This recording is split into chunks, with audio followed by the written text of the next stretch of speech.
സുൽത്താനെ മോഹിപ്പിച്ച അറബിക്കഥയിലെ രാജകുമാരിയല്ലേ നീ? നിനക്കിവിടെ എന്ത് കാര്യം? ഇത് വീടല്ല, കമ്പനിയുമല്ല. അറിയാം. മൊറൈസ് ഗ്രൂപ്പ് ഓഫ് ടെക്സ്റ്റൈൽസിലെ ഒരു സാധാ ഗുമസ്തക്ക് എന്റെ ഡാഡി ഇഷ്ടദാനമായി കൊടുത്ത ബംഗ്ലാവാണിതെന്ന് എനിക്ക് നല്ലതുപോലെ അറിയാം. നീ ഇപ്പൊ എന്തിനാ ഇങ്ങോട്ട് വന്നേ? മനഃപൂർവ്വമാണ്. ഡാഡിയുടെ ജീവിതത്തിൽ ഒരു നീരാളിയെ പോലെ അള്ളിപ്പിടിച്ചിരിക്കുന്ന ഇവളുടെ സാന്നിധ്യത്തിൽ എനിക്കത് പറയണം. പറഞ്ഞു തൊലക്കടാ. തൊലഞ്ഞുകൊണ്ടിരിക്കുക.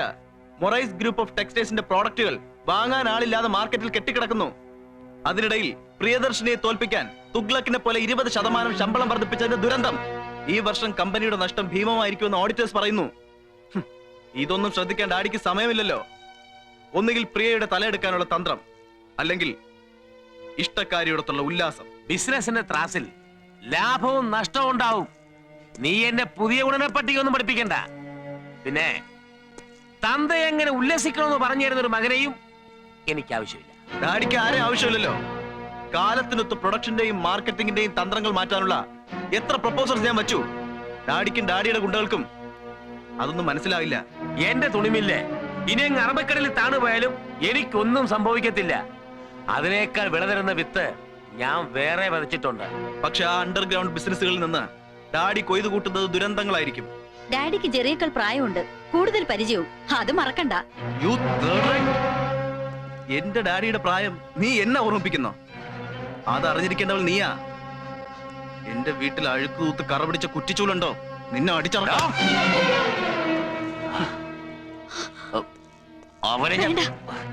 എന്നെ ചൊല്ലി ആരും അംഗം വെട്ടണ്ട. ജെനി, ജെനി,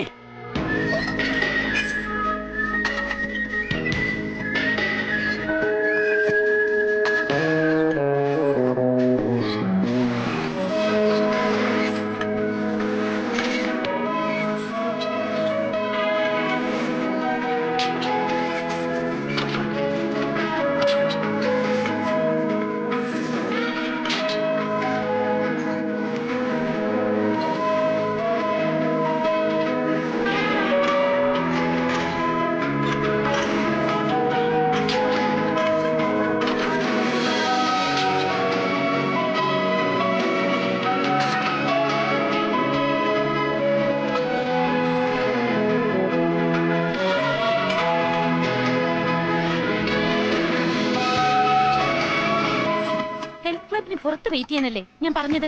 അതെ. പിന്നെന്താ ഇവിടെ? ഇതിനകം അത്ര സേഫ് അല്ലെന്ന് തോന്നി. എനിക്കൊന്ന് ബാത്റൂമിൽ പോണേല് നിങ്ങൾ അവിടെയും വരുമോ? ബാത്റൂമിന് ഒരു ഡോറേ ഉള്ളെങ്കിൽ പുറത്ത് വെയിറ്റ് ചെയ്യും. അതല്ല 2-3 ഡോർ ഉണ്ടെങ്കിൽ അകത്ത് വരും. Safety measure. What? Safety measure.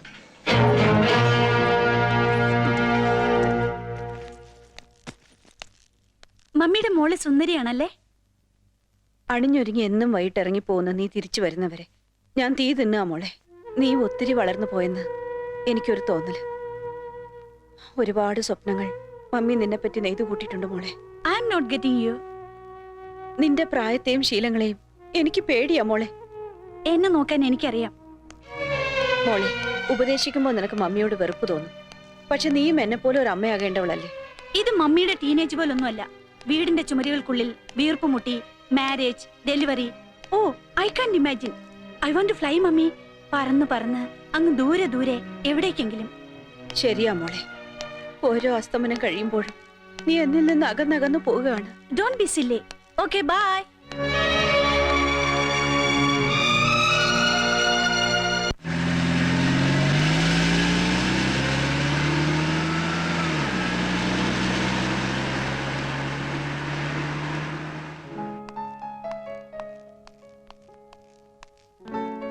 Hi. Hi Sharin, welcome to my castle. Where is Dad? ഞാൻ ഓഫീസിലും ഗസ്റ്റ് ഹൗസിലും അന്വേഷിച്ചു. ഡാഡി ഇപ്പൊ ക്ലബിലായിരിക്കും. ഓ, ആ വയസ്സന്മാരുടെ club. Naughty place. I can go there. But എനിക്ക് ഡാഡിയെ കാണണമല്ലോ.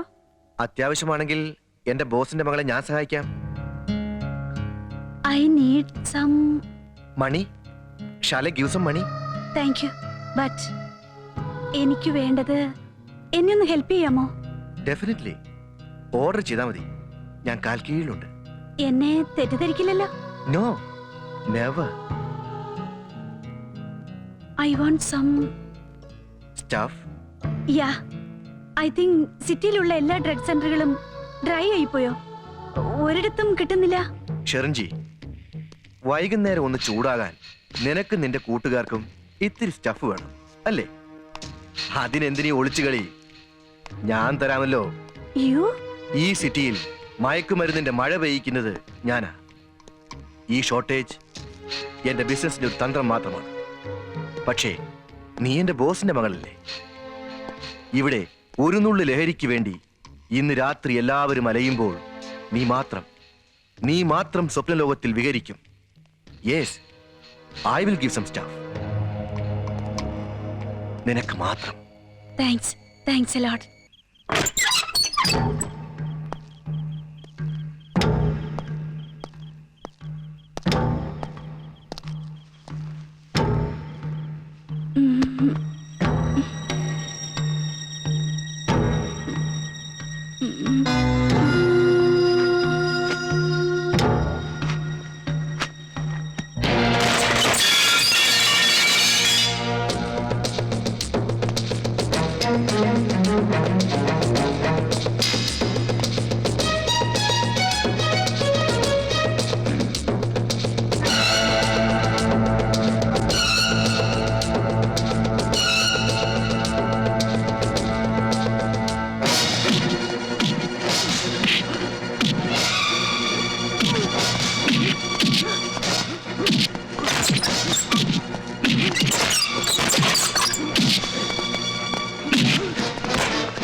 നീ ഇങ്ങനെ ഒരു ചെറ്റത്തരത്തിന് ഒരുങ്ങിയെന്ന് ഞാൻ ഒരിക്കലും മൊറൈസിനോട് പറയില്ല. കാരണം എനിക്ക് നിന്നെ അവനെ ഒരുമിച്ച് കിട്ടണം. അയ്യോ, എന്റെ മോളെ, അവൾക്ക് എന്ത് പറ്റി? മോളെ, എന്ത് പറ്റി? എന്റെ മോൾക്ക് എന്ത് പറ്റി? മോളെ, എന്ത് പറ്റി? മോളെ, ഇവക്ക് എന്ത് പറ്റി? മോളെ, കണ്ണു തുറക്ക്. എന്താടാ ഇത്? ഞാൻ തന്നെ പോലെ ഒരു ചെറ്റയല്ല, അതുകൊണ്ട് തന്റെ മോള് രക്ഷപ്പെട്ടു. അല്ലെങ്കിൽ അവളെ ഇപ്പോ വല്ലവനുമൊക്കെ ചവച്ചു തുപ്പി തെരുവിലിട്ടേനെ. ഓ, നീ എന്റെ മോളെ രക്ഷിച്ചു. പകരം നിനക്ക് എന്താ വേണ്ടത്? പണം? ബ്ലാങ്ക് ചെക്കാണ്. നിനക്ക് ഇഷ്ടമുള്ള എഴുതിയെടുക്ക. ഓഹോ, അപ്പൊ തന്റെ മകൾക്ക് ഒരു ബ്ലാങ്ക് ചെക്കിന്റെ വിലയുള്ളൂ? പിന്നെ നിനക്ക് എന്താണ് വേണ്ടത്?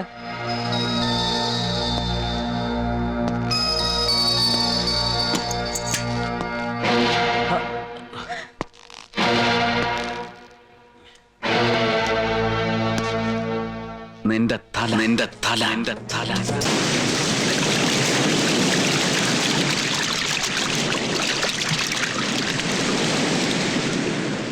അയ്യോ, എന്റെ വീട്ടിൽ വന്ന് എന്റെ തോക്ക് ചൂണ്ടി അതും എന്റെ തലയ്ക്ക് വില പറഞ്ഞിരിക്കുന്നു. അവൻ ആരുവാ?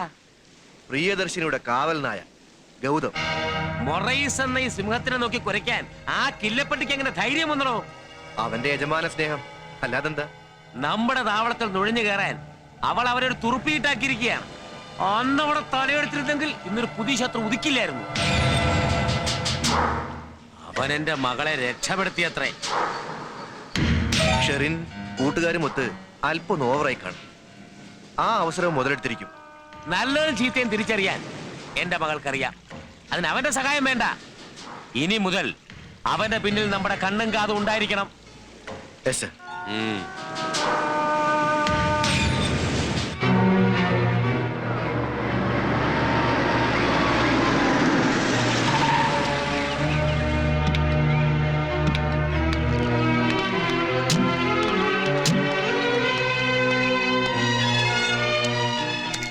മാനേജർ മഹാദേവനെ സൂക്ഷിക്കണമെന്ന് ഞാൻ പറഞ്ഞത് ഇഷ്ടപ്പെട്ടില്ലല്ലേ?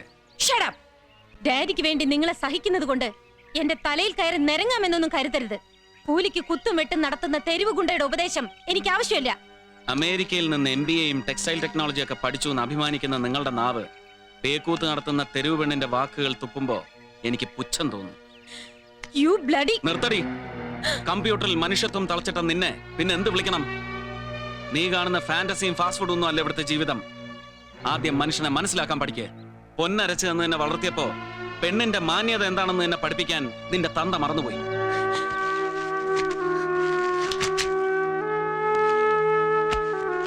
ചോരയിൽ കുളിച്ചെന്റെ ബാബ കിടന്നപ്പോ ഒരിക്കൽ പോലും തിരിഞ്ഞു നോക്കാത്ത നിന്റെ തന്ത എന്റെ ബാബയുടെ മുന്നിൽ നിനക്ക് വേണ്ടി മുട്ടുകാലിലിരുന്നു. അന്ന് എന്റെ ബാബ കൊടുത്ത വാക്ക് പാലിക്കാൻ മാത്രമാണ് നീ എന്ന വിഴുപ്പ് ഞാൻ ഇപ്പോഴും ചുമക്കുന്നത്.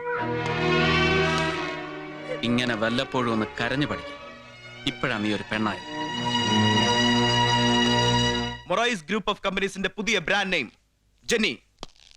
പുതിയ ടെക്സ്റ്റൈൽസ് യൂണിറ്റിന്റെ പേര് ജെന്നിഫർ അപ്പാരൽസ്. ഇന്ന് ഡാഡി അവളെ പിടിച്ച് കമ്പനിയുടെ ഡയറക്ടർ ബോർഡിലിരുത്തി. നാളെ ഈ വീട്ടിൽ എന്റെ അമ്മയുടെ കിടക്കറ. ജെറി, മമ്മിക്ക് പ്രായമായി. പക്ഷെ നിന്റെ നാവ് കൊണ്ട് അത് ഓർമ്മിപ്പിക്കരുത് മോനെ. മൊറൈസിന് നേരെ ആരും അങ്ങനെ വാളം കൊണ്ട. അഹമ്മദാബാദിലെ തെരുവുകളിൽ അരേണയ്ക്ക് പഞ്ഞിക്കെട്ടും ചുമന്ന് അലഞ്ഞു കിടന്ന കാലത്ത് മാർവാളികൾ അടിച്ച അടിയുടെ പാട് ഇന്നും എന്റെ മുതുകത്തുണ്ട്. എടാ, 3 വയസ്സിൽ കിട്ടേണ്ട 3 യാർഡ് സൈക്കിള് എനിക്ക് കിട്ടിയത് 30ാമത്തെ വയസ്സിലാ. ജീവിതം എനിക്കൊന്ന് ആസ്വദിക്കണം. ഡാഡിയുടെ വപ്പാട്ടിയോടൊപ്പം ഡയറക്ടർ ബോർഡിൽ ഇരിക്കാൻ നിനക്ക് അപമാനമാണല്ലേ? എനിക്ക് ഇഷ്ടമുള്ളവരെ ഞാൻ എവിടെ കയറ്റിയിരുത്തും. പ്രായം എന്റെ ഭർത്താവിന്റെ രുചികളിൽ മാറ്റം വരുത്തുമെന്ന് കരുതി. പക്ഷെ അത് തെറ്റായിപ്പോയി. എന്റെ രുചികളെ പറ്റി പറയാൻ നിനക്കെന്ത് അർഹത? നീ എന്ന് എനിക്കൊരു വീട്ടുപകരണം മാത്രമായിരുന്നു. വിൽസൺ മൊറൈസിന്റെ ഷോക്കേസിൽ വെക്കുന്ന വെറും ഒരു പാവ. ഒരലങ്കാരത്തിന് നിങ്ങൾക്കത് വേണമായിരുന്നു. നിങ്ങളുടെ കയ്യിൽ പാവകൾ മാറി മാറി വരുന്നത് കണ്ട് ഷോക്കേസിലിരുന്ന് കരയാനല്ലേ എനിക്ക് കഴിഞ്ഞിട്ടുള്ളൂ. നീ കരയണം. നിന്നിൽ കുരുത്ത ഈ മുള പോലും എനിക്ക് അപമാനമാണ്. എടീ, എന്റെ ഉയർച്ചയിലും താഴ്ചയിലും ഒരു താങ്ങാകാൻ നിനക്ക് സാധിച്ചിട്ടുണ്ടോ? എന്നാൽ ഈ മീനെ ഞാൻ അങ്ങ് പൊട്ടിച്ചേരാം. അവളുടെ കഴുത്തെ കെട്ടിക്ക് വിളിച്ചോണ്ട് വരൂ. ഈ വലിയ ബംഗ്ലാവിൽ ഇനി ഒരുപാട് മുറികൾ ഒഴിഞ്ഞു കിടപ്പുണ്ടല്ലോ. മമ്മി, ഇത് പറഞ്ഞതിന് നിന്നെ ഞാൻ ചവിട്ടി പുറത്താക്കേണ്ടതാണ്. പക്ഷേ വിൽസൺ മൊറൈസിന്റെ ഭാര്യ തെരുവിൽ കിടന്നുറങ്ങുന്നു നാട്ടുകാർ പറയുന്നത് കേൾക്കാൻ എനിക്ക് നാണക്കേടുണ്ട്. ഇത് അമ്മയ്ക്ക് മാത്രമല്ല, മകനോടുള്ള അവസാന വാക്കാണ്. മറക്കണ്ട.